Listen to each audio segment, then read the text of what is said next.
Hello and welcome to yet another video, and in this video it is something very different than usual because in this video I'll be talking about the 24-105 f4 lens, not particularly the Sony version but just in general the Canon, the Sigma and what have you out there.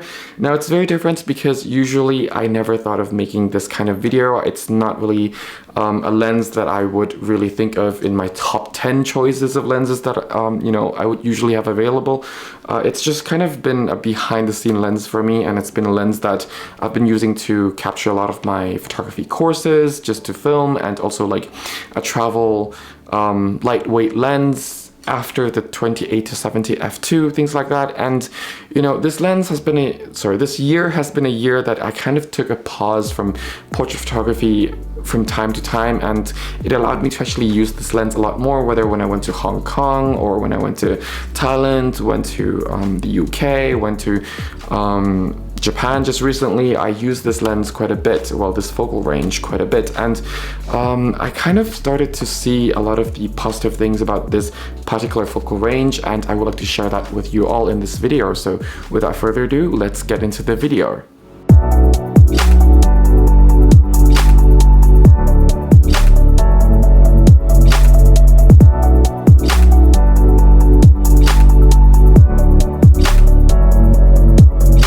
So as mentioned earlier, I don't really use the 24-105 very often, apart from this year. Usually before this year, it has been just like a video lens that I use to film my photography courses, a little like backup travel lens that's just usually live in my bag for a very long time without, actually seeing a lot of actions. And when I got this lens, it was just like, I just got it as a kit lens really for the A7 IV when I first got it, because on the Canon version, when you get their full frame cameras, the 24-105 f4, it's also kind of a kit lens, so it just felt weird not getting this lens as a kit lens for the A7 IV when I first got the A7 IV. But anyway, I digress. But before I get into the video, I would also just like to kind of explain a little bit on where I'm coming from, in case, some of my points are not really the same points that you have about this lens, and you might disagree with some of the things I might have to say about this lens. So, I usually shoot with the 28-70 f2 when it comes to zoom. Otherwise, as like a general zoom lens. Otherwise, I just use like my 50 1.2, 85 1.2, 24 1.4, things like that as my lens of choice, or lenses of choice, usually speaking, and also 35 1.4 as well. So this lens is not really on the top of the list, and if I want to go telephoto, it's usually the 70-200 f2.8 or the 135 f2 or f1.8. I forgot the f number, but yeah, it's usually those lenses, and this lens usually gets really left out far behind. And I'm usually a portrait shooter, so f4 for me, at least for my kind of portrait, I don't shoot a lot in studio, is kind of too flat. I need something more with kind of like little dynamic of f2 or f1.2 or f1.4, f1.8, things like that. So f4 is kind of have been a very lazy flat lens for me, but I will also talk about the f4 later in the video as well. And that's kind of like just sums up roughly where I'm coming from in terms of how I use my equipment. So now getting into the actual focal range and kind of the f4 version in general of this lens. So this lens, the first positive point that I would like to talk about is the focal range. And I think a lot of you already are aware of the focal range, that it is quite versatile, which is 24, which is not too wide, not too tight, and then down into 105, which is kind of like at the beginning of telephoto point of view. So it's a very well versatile lens. So you can just go out hiking, you can just go out do your travel photography, you can just, if you need the jack of all trades but master of none kind of lens, then this is something to consider. It doesn't do that close focusing. It does do sort of like semi-close focusing, but not too close focusing, but it's also allowing you to shoot all kinds of scenarios, whether it's wide shots in the city, doing cityscape photography, things like that, all the way to semi telephoto kind of shots. So if you're out there hiking in different mountains and you want to shoot a different mountain from far away, you can do that. Or if you just want to, shoot a certain detail in the city, you can also zoom into a certain detail of the city with this lens as well. So it is a very versatile focal range, and that's something that I really appreciate from this lens. And when you use different, focal range, which this lens does offer quite a bit, it also gives you different compression as well. So you can, have your subject in the frame, and you can actually walk back and forth and either zoom in or zoom out a little bit, that your subject still remains the same area in the or the same size in the actual frame, but the compression can be really compressed or really wide in the background, depending on what you want. So you can really play with your creativity on that front as well. So that's actually very nice. So it actually also helps you to narrow down your storytelling if that's something that you're into, because of the focal range. So if you don't want to tell too much of the environment that is around your subject, then you can just, choose to zoom in a little bit and also compress the background quite a bit as well. And vice versa, if you want to show a lot of story and a lot of information in the subject of your framing, then you can actually use the wider angle of this lens as well, and it would still be very sharp. And talking about sharpness, nowadays the 24-105 in general, whether it's Sigma, Canon, Sony, what have you, they tend to be quite sharp throughout the focal range anyway. So that is something you can always rely on, and that sharpness also ties into versatility as well. So you're not really compromising a lot while zooming with the 24-105 f4 lens in general. Then now moving to the next point, which is the aperture, which is the big elephant in the room for me, because I generally don't shoot a lot of f4.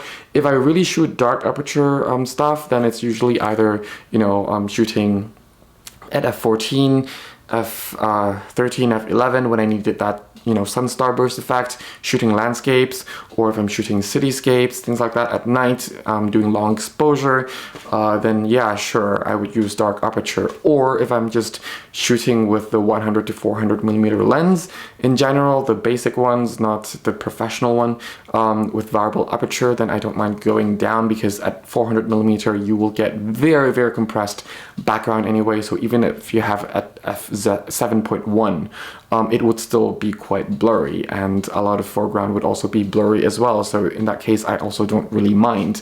But when it comes to f4 in the beginning, it's like, yeah, it's not really my thing. So even a decade ago, or almost a decade ago, when I first had to decide between this and, well, the 24-105 f4 versus the 24-70 f2.8, it was a no-brainer to go for the 24-70 f2.8.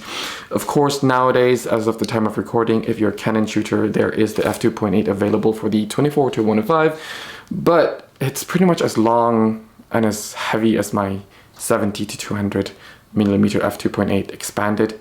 So I'm not going to consider that anytime soon. 70 to 200 is long and big enough for my camera bag, especially if I'm also traveling with the 85, the 50, 28 to 70 f2 and the 100 to 400 as well. So not going to consider the f2.8 version of this lens on the Canon front for sure. But yeah, but when it comes to real world shooting at f4, it's actually not that bad on a full frame. It actually allows you to still melt the background a little bit, but you can actually use it to your advantage as well if you want to, let's say, blur out the background a little bit, but still show the story of the environment in the subject. So when I was traveling around Japan, for example, I did some simple portraits here and there with this particular lens, and to be honest, it did a good job of just photographing portraits, but still showing, what's going around, how the scenery is like. I got some good portraits of farmers, for example, because I was generally traveling around the countryside, especially visiting different organic farms as well. So it allowed me to, capture different emotions of people. And it doesn't seem like a professional portrait shoot, but just a nice way of documenting the whole event or the whole story or the whole moments that I was having or experiencing at that particular time, and switching from just shooting some simple portraits to shooting some landscapes there with this particular lens.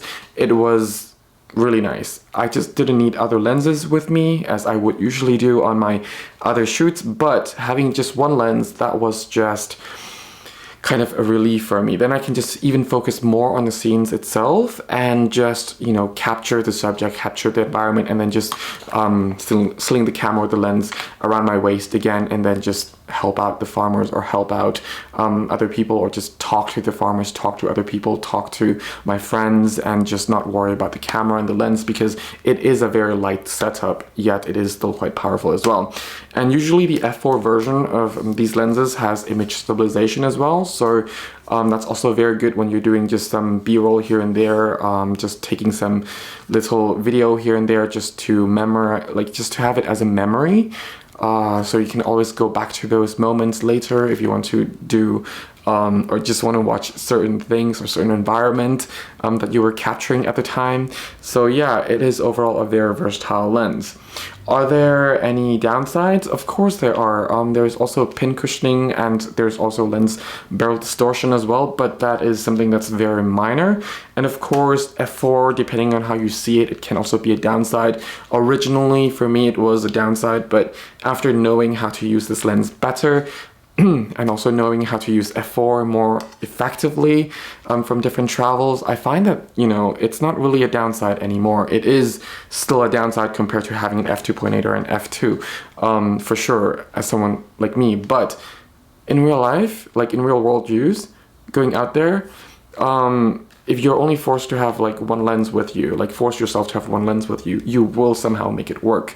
And in this case, I made it work, and it turned out to be great. I loved it so much. Versatile lens. It's also a lens that I can actually, not only this lens, but again, like other brands, Canon, Sigma, Tamron, what have you. It's a lens that I can just hand it over to my friends, and they might not know anything about photography, but it's easy for them to use this kind of lens anyway, because it's such a versatile lens. They didn't need to really figure out what is what. It's just, okay, it's a nice zoom, and they can actually easily frame and compose images with this lens. So it's something that, you know, not only easy for you, but also easy for others when you need to pass the camera over to them, maybe so that they can take pictures of you, for example. So yeah, there's that. It's just something to consider. And there's also the added bonus of, generally speaking, these lenses are usually weather sealed, and I usually don't have, or like, a deal breaker for me for not buying a lens is usually not having weather sealed. So this one having weather seal is a great plus for me. So especially for the price that you pay for this lens, the quality, the versatility, and the practicality of having the weather sealing as well, it's just all worth it. And if you don't want to spend money for the brand new one, there are a lot of secondhand ones out there, especially from the DSLR version, the EF version from Canon, the 2040-105 f4 weather sealed Canon lenses from DSLR days are still so accessible and so cheap. Like, I just googled the 2040-105 f4 from Canon right before making this video, and I just wanted to check the price. It was around anywhere between 290 euros to 380 euros, depending on the condition, you know. So it's such a budget lens to get nowadays if you don't mind putting an adapter on it. So yeah, and even though it's from the DSLR days, it is still good enough. Of course, the glass optically, it's not as sharp and not as well controlled as the RF version, which is the mirrorless version, but it is still a very sharp lens at the end of the day. And you know, many professionals got so many good images with it already, because it was, you know, a kit lens for the 5D, 5D Mark II, 5D Mark III, 5D Mark IV. Many people got amazing results with that lens, many amazing video and photography results. That said, but anyway, I think I digress. But all in all, it is still a very good lens to have, and a very good lens to consider as well. And you know, at the end of the day, if you just want like one good lens to just cover the main scenarios, whether it's for your professional paid projects or just for your personal projects, your travel photography, things like that, just to document everything, then this lens is definitely a lens to really consider. Don't really mind too much about the f4 nowadays. Cameras are really good at low lights, and also if you work nicely with the focal range, you still can get really nice compression out of this lens, and also nice blurry background out of this focal range as well. So yeah, that's been kind of like a little short video about this particular lens, and hopefully some of my examples and some of my opinions can actually add into your opinion somewhat. So yeah, thank you very much for watching. If you need a free photography guidebook, it's absolutely for free on my website. Just click the link down in the description section and download from there. I will not bombard you with any newsletter nonsense, and also some of my photography courses are also available, like video courses. And yeah, if you have any questions, any suggestions, feel free to also just comment that down in the comment section down below. Otherwise, I thank you very much for watching. Stay safe, have fun shooting. Till next time, bye for now.